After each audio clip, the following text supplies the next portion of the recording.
Walk in His path as Jesus showed us how.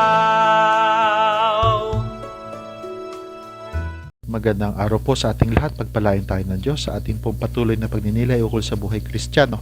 Ang ating pong pagninilay ngayon ay ika-12 talata ng ika-4 na kabanata ng unang sulat ni San Pablo sa mga taga-Tesalonica. At ito po sinasabi dito, ito po ay galing sa Magandang Balita, Biblia.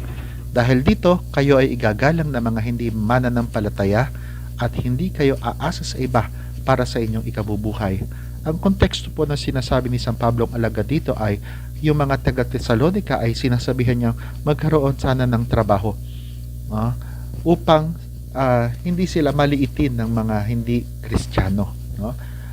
Sapagkat alam natin na malay natin, meron pala tayo sa ating mabuting ginagawa, meron tayong nai-inspire ng mga tao. Hindi natin ginagawa upang magpakitang gila sa kanila, hindi. Kundi ginagawa natin mga bagay ng mabuti upang bigyan lugod ang Diyos at ang kapwa. At gayon man, pwedeng maging bunga din ito ay ang ibang tao ay mapaisip, uy, anong ginagawa nitong taong ito? Parang naku-curious ako sapagkat nahusay siyang gumawa, siya ay mahusay na manggagawa, hindi siya tamad.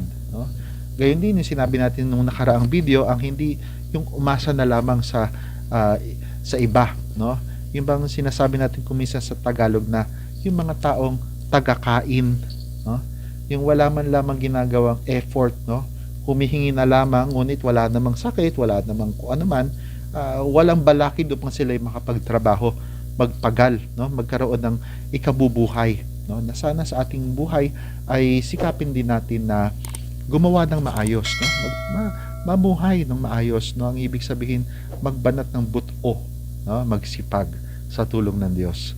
Pagpalain tayo ng Diyos. Walk in His path as Jesus showed us